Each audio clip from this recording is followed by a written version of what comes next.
Welcome to Tunnel Talk, where we discuss all things indoor skydiving and tunnel flying. So we're joined by Team Twista Sister. Welcome, guys. Hey, thanks, Russell. Thanks for having us. Now, before we start, is there a story behind the team name? Little bit. So obviously the tunnel is like a twister with the wind, and we are sisters. So okay, cool. I thought that might have been a little bit more complicated story, but that's all right. Now, you guys, obviously, with everything going on at the moment, you guys were actually on your way to the World Cup indoor skydiving in Belgium, and you sort of got stuck and had to turn around and come back. Tell us a little bit about what was going on there. Like when you got there, how were things getting back? Yeah, sure.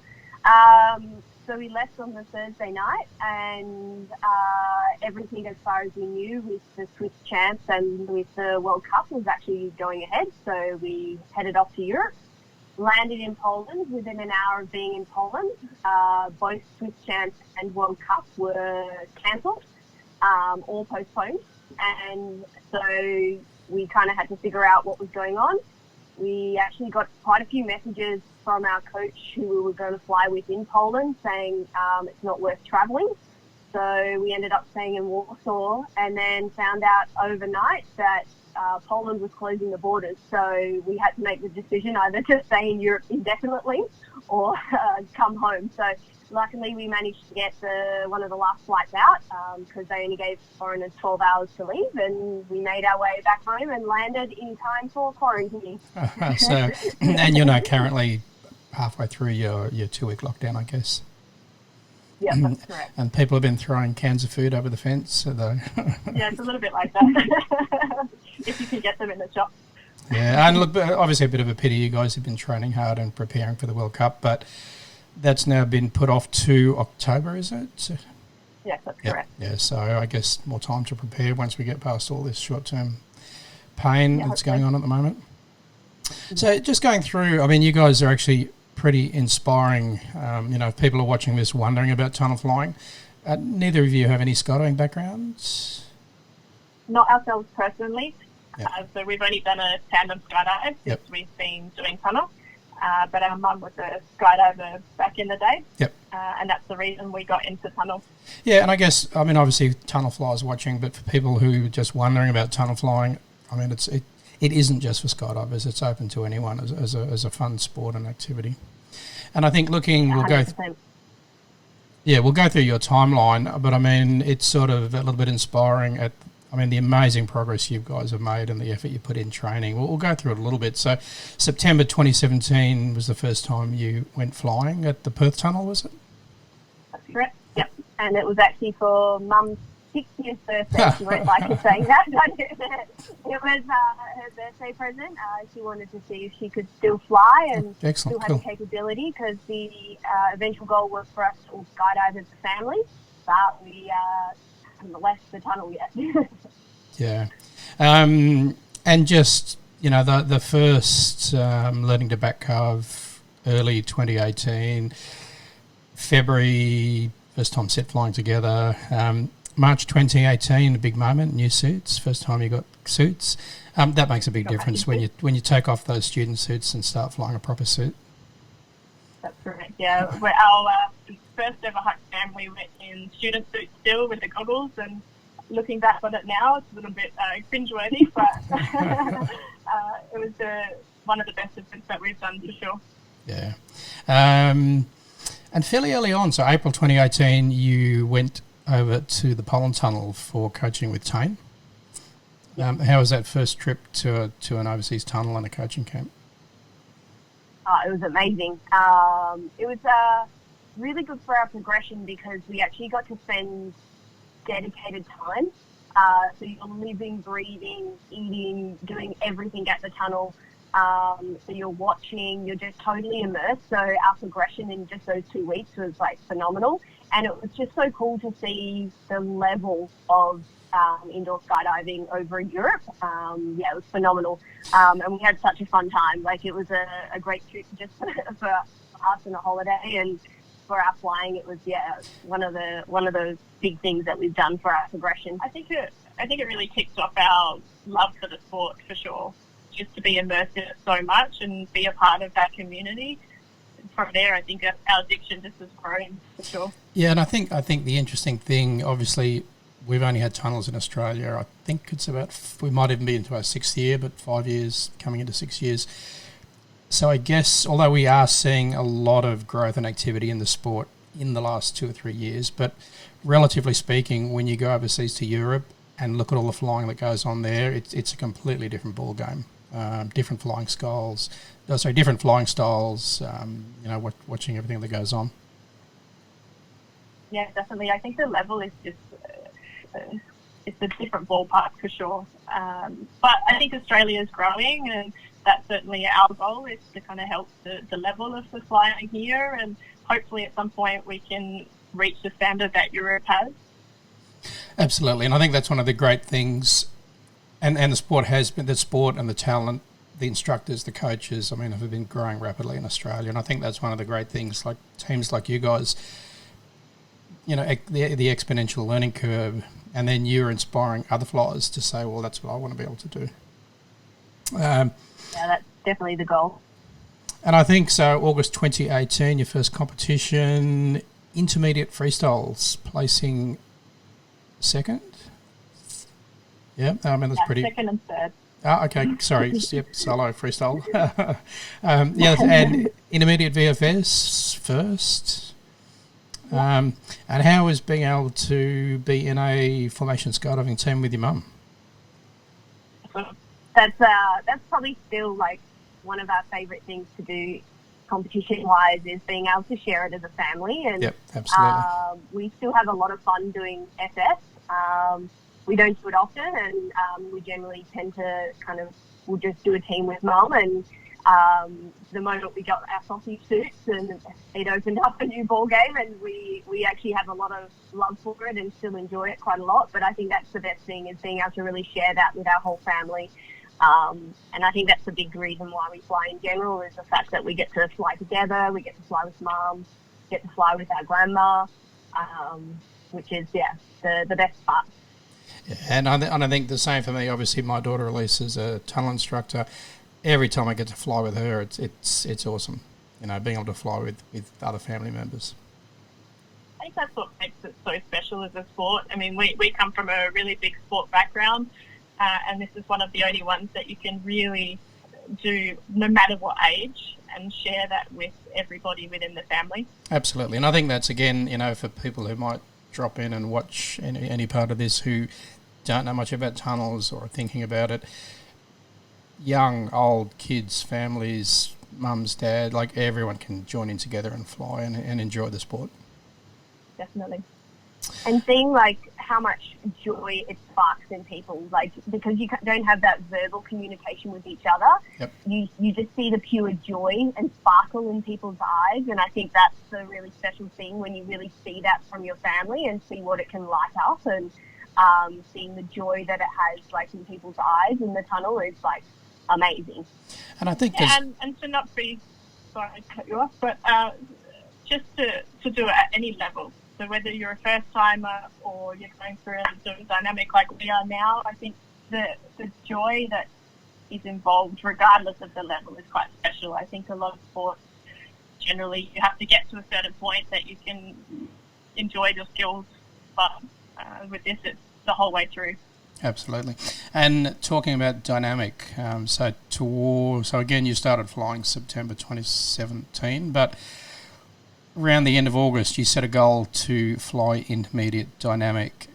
Now, a lot of the stuff in the tunnel can look fairly easy and straightforward to the casual observer, but a dynamic team is a fairly big challenge. How did you feel going into it, setting yourselves that goal for a dynamic team?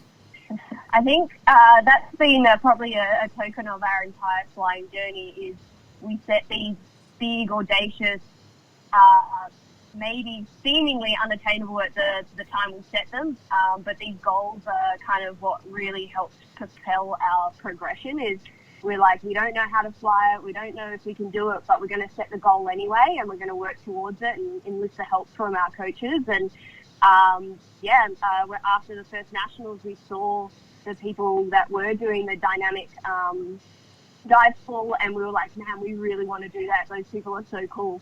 So we're like, maybe we'll set our goal for intermediate dynamic. That might be a first place to start. We couldn't transition to head down on our own yet after that nationals, but we were like, well, we're going to figure it out. We've got a whole year. So we kind of set out, and that was our big goal. And little bit by little bit, we kind of started developing the skills that we were like, oh, well, we can kind of fly head down layouts together. So maybe we'll set an even bigger goal to fly the open.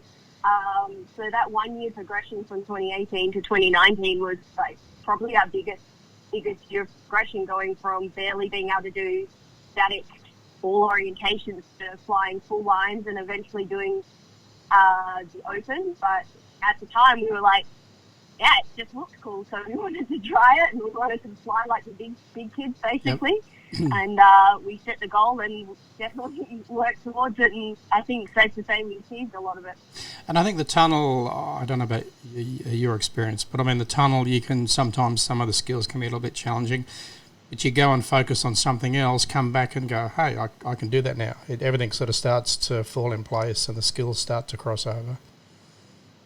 Exactly. There's always points along the way that you start to fly and you go, I'm never going to get it. I think I have it quite often. We have a very different learning style, and I look at Shonelle and she gets things really quickly, and I think, I'm never going to get it.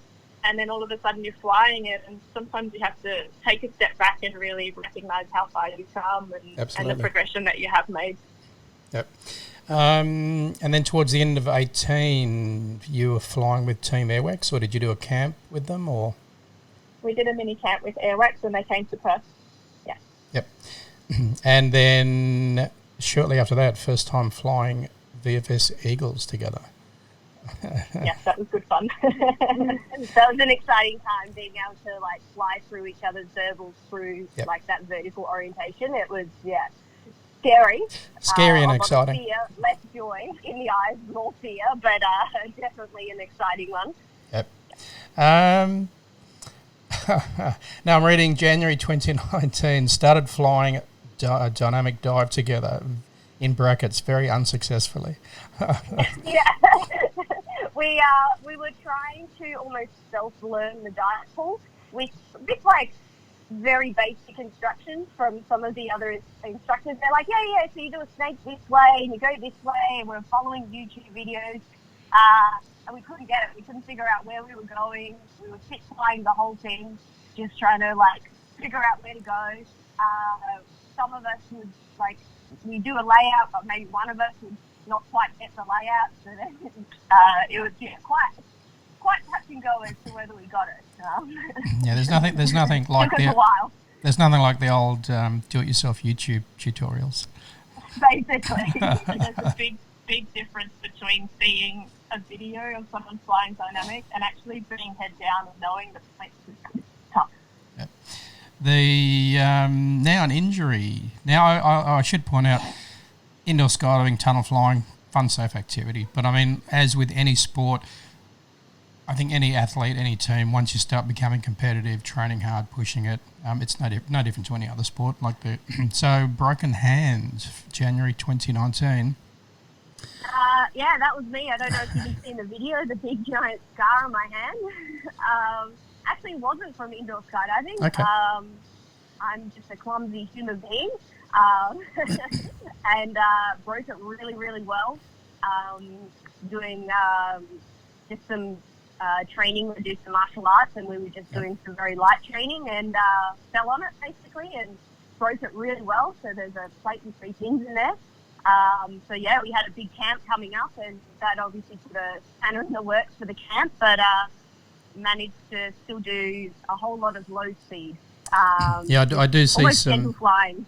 I do see some dedicated notes flying with cast on. Yeah, I flew with a cast. I was kind of like a broken wing flying around. It was definitely quite challenging because it does throw off your balance a little bit. But I was just grateful to still be able to be in the wind, and all that low speed work that I actually did during that camp has actually propelled a lot of the work that we've been doing the last couple of months towards our free routine. It kind of created the building blocks towards that, and then between us has actually created a little bit of a difference in our flying, even just that little bit of low speed dedication work. It made a huge difference. And I think absolutely, it's funny. A lot of the time, people are aiming for those fly at high speed, do stuff at high speed, and then suddenly you pull it all back to low speed. It can be a little bit frustrating, but it's amazing how much of a difference it makes. Yeah, it really gets you understanding how to fly your body and all the surfaces rather than relying on like your wings, basically your arms and your legs and that sort of thing. So it really gets you, I suppose, that deeper understanding of how to fly the wind and how to fly and feel all the surfaces. And also like building good habits too. It's not like when you first learn high speed, it can be quite scary. I know I'm probably same for you, Tanita. It's like learning high speed and head down, and even learning to sit fly can be a little bit scary with that higher wind speed. So dedicating that time in the low speed has been one of our biggest kind of tickets to success, really. Like dedicating, understanding techniques, which layers that, I suppose, the foundation for then being able to do high speed really well. Yep. And I think it's funny, again, I don't know about you guys, but, you start flying head down and you're this tense little bundle of a person and it takes a while before that head down flying becomes relaxed. That's right. It does take a lot of time. I know I still have very fond memories of our first time lifting off the net in head down, and our coach Payne at the time, he was holding our hand and slowly started to crease his fingers away, and the first time he let go, it's like, don't do it. But now you don't think twice about it. So like anything, with a bit of practice, it becomes more normal. So end of April 2019, you then set another goal to move into open dynamic. And then May 2019, the first time flying four-way dynamic. How was that, going from two-way to four-way? Oh, it's incredible. Overwhelming? Yeah, it's a lot of bodies. Looking back on it now, I don't know how we got through it even at Nationals. We'd only just worked out to open dive pull ourselves in two-way and then to decide to throw ourselves in four-way as well. But it's one of the best things we do. I think we love four-way dynamic. We did it with the frothier brothers. I couldn't have asked for better teammates. There was a few moments, I think all of us needed a few nappies. We got through it, and it was quite successful in the end, I think. And I think it's like amazing if we have an overview of the progress. I mean, 2019 was obviously a pretty big year for you guys, progression-wise. Definitely. And goal setting wise. June 2019, Boogeyman suits. And did you notice a change going from the Deem to the Boogeyman? Massive change. Yep. Massive change. More powerful, or much more powerful. It was the difference between driving a Hyundai and going to a Ferrari. Yep. They don't like to fly slow, much faster, much more grip in the wind. Yep. Very big difference. Increase. And we kind of flew a few different suits. Like Tanita had a chance to fly a Deem DNA, and we've flown some verticals, and the moment we put the Boogeymans on, it was like a whole different ball game. And it's amazing once you start to understand the flying, having different, even if they're the same tightness, like how tight the suit is, having a different fabric on the body and what that does with your feeling in the wind. And those Boogeymans are powerful. It freaked Tanita out, I think, a little bit at the beginning, whereas I love speed. So for me, it was just like 10 more gears that added to how fast I could fly. And I mean, it's interesting. At what part in the journey, or was it simply different time periods? But obviously, you go from a point where you're just flying it, and then suddenly it seems to be a point where you're actually feeling the air and understanding what's going on with the air on your body.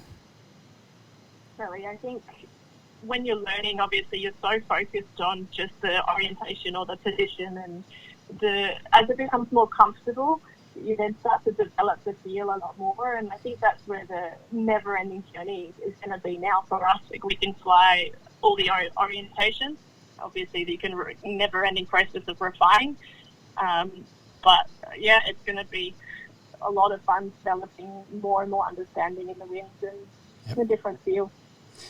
And then June 2019, last year, West Australian State Championships, you placed second, intermediate dynamic, and open two-way first, VFS. Yeah. So we did the intermediate because obviously we had never competed in it. And then placed second to our teammates, the frothier brothers. So that was good fun. It was a good competition. We were so nervous, way more nervous than probably the nationals before, because we're still trying to figure out the dive pool and think about it. And we're both really sick as well. We didn't even think we were going to make it to the competition.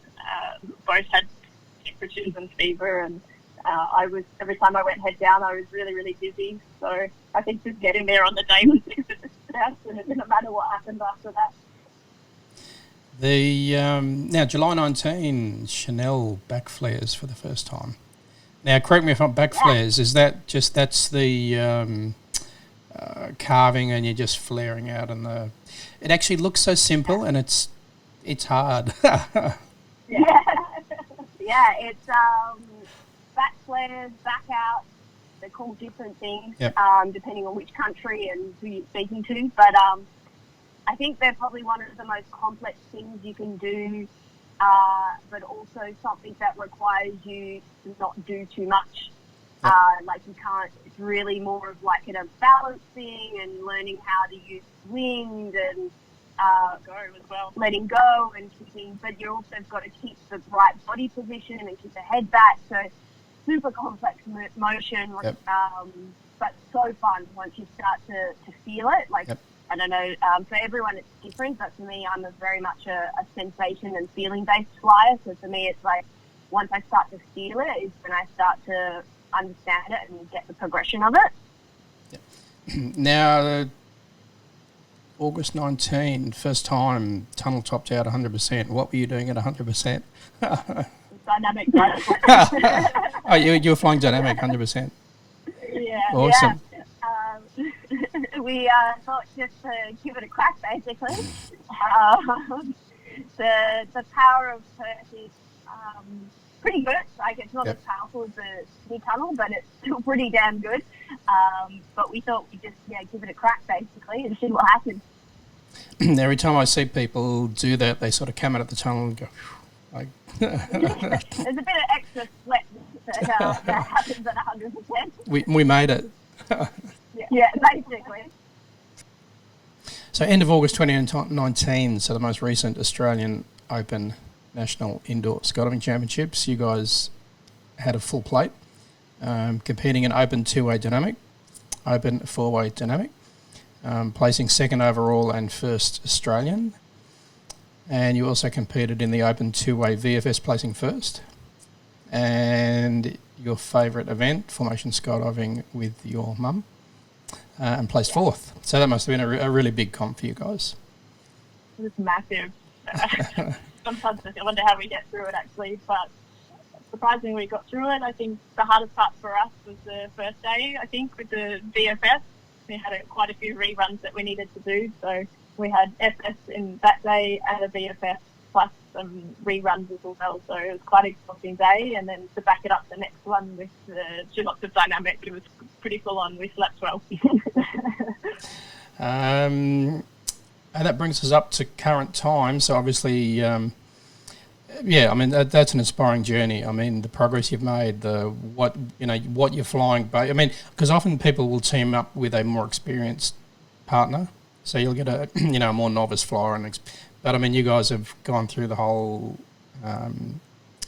gamut together, learned everything together, flying it together. So an amazing journey, an amazing progress. It's been a lot of fun. Yeah, and we've had some phenomenal coaches along the way. And I think what also helps is I think Thea and I have two different learning styles, so we kind of balance each other out really well. Like, she might get something in one way and then I might get it the other way, and we kind of are constantly like pushing each other, so then that way we're always kind of progression. But I think what's really helped is we've just had also some great coaches, which we do camps with when they're in town, but also we've just done a whole lot of just trying to figure it out ourselves as well. Like, and we talk about it, like we live and breathe tunnel. So we're watching videos and we're talking about it. We debrief on the way home. We think about like what we need to work on. And I think it's just that combination of everything, but also just the fact that we just love it. So we're passionate about it. And so we're just living and breathing and talking about it. And yeah, I think that's what makes a big difference is the fact, we are sisters and we are very close, but being able to have a teammate that you can have access to all the time, and we can call each other, we know our schedules, and just being able to work around that makes a big difference. Yeah, and I actually said a little bit as well, like the flyers that will. You are looking into yourself, watching videos, trying to learn from what you're seeing. Watching overseas fly, like YouTube and watching the overseas flyers and athletes is invaluable. You can pick up so much, even just being in the tunnel and watching different styles of coaching, different people learning.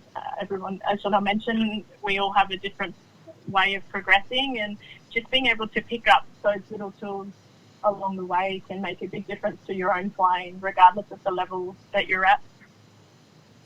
So, World Cup in October is obviously the next major event, but I guess the Australian Indoor Nationals before that.